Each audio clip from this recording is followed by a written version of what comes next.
कर्पूरगौरं करुणावतारं संसारसारम्।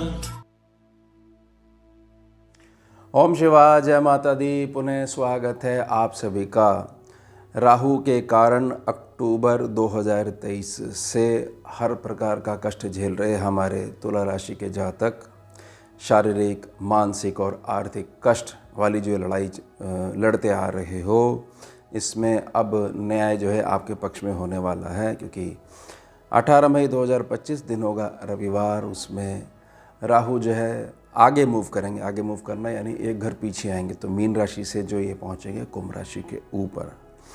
सबसे पहले तो इस बात को समझिए कि मीन राशि में ऐसा क्या था जो राहु ने आपके जीवन को इस प्रकार से प्रभावित कर दिया, और साथ ही साथ अब कुंभ राशि में ऐसा विशिष्ट क्या है। क्या कुंभ राशि कुछ विशिष्ट अपनी अहमियत रखती है, या राहु की जो प्रकृति है वहाँ बदल जाएगी। सबसे पहले इस बात को समझिए कि राहु एक ऐसा ग्रह है, अगर उसके ऊपर दबाव नहीं होगा तो वह हमेशा ताक में लगा रहेगा अपनी बदमाशी करने में। उसको बहुत अच्छे से पता था कि मीन राशि है, स्वामी है बृहस्पति, गुरु बाबा हैं। अब वृषभ राशि में पहुंच के, शुक्र के घर में पहुंचकर ये असहज महसूस करेंगे, और इनका ध्यान केवल जहां ये बैठे रहेंगे वृषभ राशि में, वहीं पर लगा रहेगा। अब जब स्वामी जो है वह थोड़ा सा परेशान रहेगा, असहज रहेगा, तो उसका जो घर है यानी मीन राशि है, जहाँ पर मैं बैठा हूँ वहाँ पर मैं अपनी सत्ता चला सकता हूँ। अब मीन राशि में पहुँच गए शनि बाबा, और शनि बाबा की जो राशि है वह है कुंभ। अब मीन का और शनि बाबा का जो हमारा जो स्कैनिंग विद्या का अनुभव रहा है कि यहाँ पर जाकर बहुत अधिक न्याय प्रणाली इनके अंदर आ जाती है शनिदेव के अंदर। अब राहु पे आ गया है प्रेशर, क्योंकि अब उसको पता है कि जहाँ जहाँ उसने तुला राशि के जातकों को चोट दी है वहाँ की रिकवरी भी होगी, और साथ ही साथ कि इतना प्रेशर मेरे ऊपर बना रहेगा शनि का, और साथ ही साथ गुरु बाबा भी राशि परिवर्तन करेंगे। तो एक प्रकार से अब मेरी रिकवरी का टाइम आ चुका है। तो अब जब मैं कुंभ राशि में पहुँचूँगा तो बहुत सारे क्षेत्रों में मैं लाभ भी प्रदान करूँगा। एक बार गोचर समझ लेते हैं, फिर हम जहाँ जहाँ क्षेत्रों में हमारे को लॉस हुआ है वहाँ किस प्रकार से रिकवरी होगी, और आने वाले समय में यानी आने वाले 18 महीनों में जो कुंभ राशि पर बैठ कर ये क्या क्या आपको तुला राशि के जातकों को क्या क्या लाभ देंगे, उसके बारे में भी एक विस्तृत चर्चा करेंगे। अब समय समझ लीजिए, 30 अक्टूबर 2023 का समय था, दिन था सोमवार, दोपहर 1:33 पे इन्होंने मीन राशि पर प्रवेश कर लिया था। अब 2025 में 18 मई 2025 दिन होगा रविवार, शाम का समय 4:30 बजे से 5 दिसंबर 2026 तक। दिन होगा शनिवार, शाम 7:28 तक कुंभ राशि पर लगभग 566 दिनों के लिए ये गोचर प्रभावी रहेंगे। अब तुला राशि के जातक हैं, राहु बाबा जैसे ही 2023 में 30 अक्टूबर 2023 में जैसे ही मीन राशि पे पहुँचे, तो कहाँ पर आपको सबसे पहले इन्होंने मार करी। सबसे पहले इन्होंने मानसिकता में आपके फ़र्क लाना शुरू कर दिया।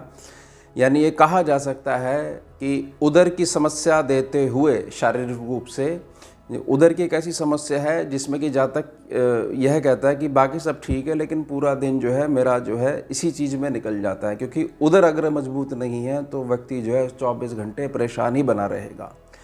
उधर से संबंधित रोग देने शुरू करे, मानसिकता में शत्रुता वाले भाव ले आए, यानी डबल सोच ले आए, और कहीं ना कहीं हमारे जो पैसे की रिकवरी होनी थी उसके कारण समाज में हमारी देनदारी इसने बढ़ा दी।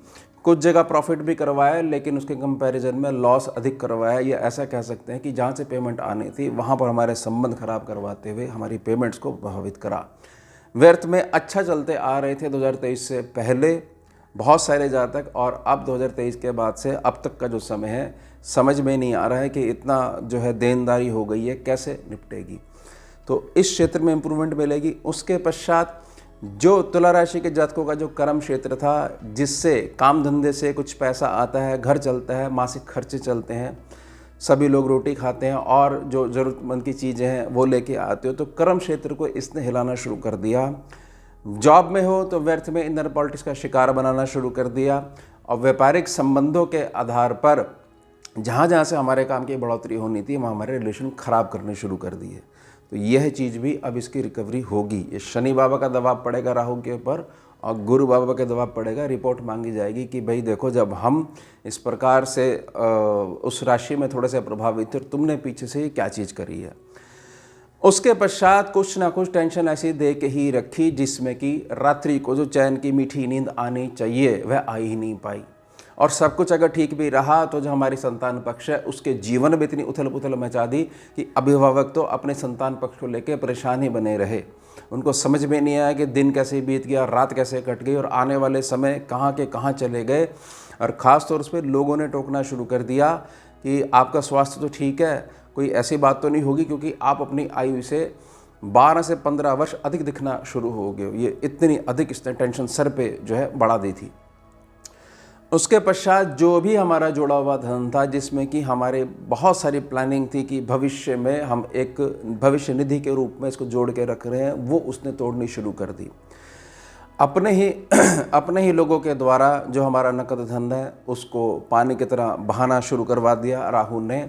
साथ ही साथ जो हमारा कुटुंब है उसमें हमारी किसी प्रकार की ज्वेलरी है, पुश्तैनी प्रॉपर्टी है, कोई ज़मीन का टुकड़ा है, कोई खेती की ज़मीन है, वहाँ पर व्यर्थ के झगड़े और व्यर्थ की चीज़ों के इल्ज़ाम लगने हमारे पे शुरू हो गए। मतलब हर प्रकार से ऐसा है कि चैन नहीं है।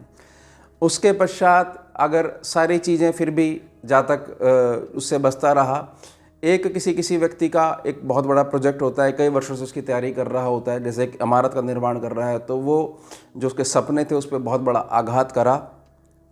संतान पक्ष के जीवन में किसी भी प्रकार का जो मांगलिक कार्य होना चाहिए था वह होने ही नहीं दिया, चाहे विवाह का हो, उसकी नौकरी का हो, उसकी व्यापारिक कुशलता का हो, या आगे आपके घर में पोते होने हैं, पोती होनी है, नातिन होने हैं, नाती होने हैं, मतलब कि आगे जो वंश की वृद्धि है वो भी बहुत अधिक तक प्रभावित करके रखवा दी इसने राहु बाबा ने। तो ये जो क्षेत्र हैं सारे के सारे, इसमें बहुत अधिक अब आपको रिकवरी होगी। इसको ऐसे समझ लीजिए कि अगस्त तक आते आते काफ़ी मोटी रिकवरी जो है अब राहु बाबा करवाएंगे। इस प्रकार के स्थितियाँ परिस्थितियाँ का निर्माण होने लग जाएगा आप सभी के जीवन में। अब राहु बाबा ने जो ये मूव करा है, इसके आधार पर किन किन क्षेत्रों में हमारे को बढ़त मिलेगी। सबसे पहले तो राहु बाबा जो है अब दबाव के कारण, ऐसा नहीं है कि इनकी प्रकृति मतलब अलग प्रकार की हो जाएगी, जब तक प्रेशर बना रहेगा तब तक ये सीधे चलते रहेंगे। यानी कि राहु एकमात्र ऐसे ग्रह है जिनके ऊपर प्रेशर हमेशा बना के रखना चाहिए, पॉजिटिव प्रेशर हमेशा, लगाम एक जो है खींच के रखनी चाहिए। सबसे पहले तो आपका जो भी सपना है, जो भी प्रोजेक्ट है, किसी जातक का ये होता है कि मैं बहुत तैयारी कर रहा हूँ, मैंने ज़मीन का टुकड़ा खरीदा है और मेरा बहुत बड़ा सपना है कि मेरी 3 पीढ़ियाँ इस मकान में जो है हंसती खेलते हुए जो है अपना जीवन बिताएं और बहुत सारे जो है मीठे मीठे अनुभव, यह दीवारें जो हैं अनुभव के रूप में अपने अंदर ग्रहण करके रखें स्मृति के रूप में। तो वो सारे स्वप्न अब पूरे होने वाले हैं और सारी चीज़ें ठीक है। हमारी जो संतान पक्ष उसके जीवन में कोई मांगलिक कार्य नहीं हो रहा है, उसके कारण हम बहुत अधिक प्रभावित हैं, तो इस क्षेत्र में बहुत अधिक लाभ देखने को मिलेगा।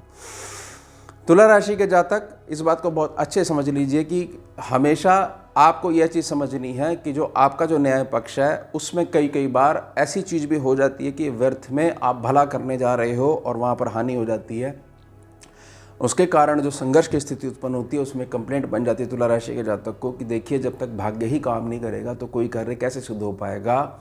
तो भाग्य भी बड़ी तेज़ी से अब कार्य करेगा। भाग्य सेक्शन है वो बहुत अधिक मजबूत होगा। घर में आपके जो भी बड़े हैं, शरीर से हैं, शरीर से नहीं हैं, उनके द्वारा भी बहुत अधिक आशीर्वाद अब आपको प्राप्त होगा। स्थितियाँ इस प्रकार से आपके पक्ष में बदलने वाली हैं। उसके पश्चात जहाँ भी आपका हक जो ऐसे समझ लीजिए कि अटक गया था या अटका दिया गया था, किसी प्रकार की पेमेंट आनी थी, कोई चीज़ है उसको निकलना है, वहाँ से पैसे आने हैं, कोई ज़मीन का टुकड़ा हो सकता है, प्लॉट हो सकता है, या किसी प्रकार की ऐसी व्यवस्था, जब तक ये व्यवस्था चालू नहीं होगी हमारे 10 काम रुके रहेंगे। तो सर्व लाभ सेक्शन जो है वो बहुत अधिक उत्तम होने वाला है। उसके पश्चात जो एक लोगों ने टोकना शुरू कर दिया कि बताइए आप अपनी आयु से कितने अधिक बड़े दिखने लग गए हैं, कोई ना कोई बात तो हो गई है। और बात है ऐसी है कि किससे क्या कहें जाकर, अंदर ही अंदर जो है दुख जो है वो हमारे को खींचता जा रहा है। तो उसमें भी बहुत अधिक इम्प्रूवमेंट देखने को मिलेगी। अब रात्रि को चैन की मीठी नींद आप ले पाओगे और बहुत सारी चीज़ों में तुला राशि के जातक जो ये कंप्लेंट करते हैं कि बताइए पहले मेरे अंदर इतनी कैपेबिलिटी थी, कोई भी युक्ति लगाकर मैं कार्य सिद्ध कर लेता था, अब मेरे को कभी कभार तो ऐसा लगता है मैं कई घंटे यहाँ पर बैठ जाता हूँ, समझ में नहीं आता है कि कहाँ से कहाँ टाइम चला गया, इतना मैं मानसिक रूप से परेशान था। उसमें बहुत अधिक आशीर्वाद देखने को मिलेगा। तुला राशि के जातक, अब जिन जातकों की कंप्लेंट यह थी कि हमारे सारी चीज़ ठीक है लेकिन हमारे सर के ऊपर छत नहीं है, अपना स्वयं का मकान नहीं है, निवास स्थान नहीं है, तो यहाँ पर भी अब आशीर्वाद आपको मिलने वाला है। आंतरिक रूप से आने वाले 18 महीनों में आंतरिक रूप से मन में प्रसन्नता बनी ही रहेगी। भौतिकता भी बढ़ेगी, घर में नए वाहन इत्यादि लेने के संजोग भी बनेंगे, बड़ी स्वाभाविक बात है क्योंकि पैसा भी बढ़ेगा, उसी से भौतिकता बढ़ेगी। और उसके साथ साथ इस बात को बहुत अच्छे समझ लीजिएगा कि घर में जो एक प्रकार की कुंठा और वैमनस्य वाली जो भावना पर अपने लग गई थी, वह धीरे धीरे अगस्त के महीने तक आते आते, अगस्त 2025 तक आते आते धीरे धीरे निकलना शुरू हो जाएगी। केवल प्रसन्नता और आनंद की जो लहर है वह वाली ऊर्जा ही आपके घर में व्याप्त रहेगी, जिसका सीधा असर आपके कर्म क्षेत्र पे पड़ेगा। क्योंकि बड़ी स्वाभाविक बात है, जो जातक अपने घर से परेशान होकर बाहर निकलता है वो बाहर जाके कभी परफॉर्मेंस नहीं दे पाता है। बाहर वाला जातक जो है वो बेशक थोड़ा सा परेशान होकर आया हो बाहर से, लेकिन घर के माहौल में आते ही जैसे ही उसको पॉजिटिव ऊर्जा मिलती है, वो सारी नेगेटिविटी वहीं उसके द्वार पर जो है वहीं पे खड़ी रह जाती है और अंदर केवल पॉजिटिव एनर्जी उसका स्वागत करती है। तुला राशि के जातक, बड़ी विनम्र प्रार्थना रहेगी, छोटे से उपाय के लिए मैं प्रार्थना कर रहा हूँ।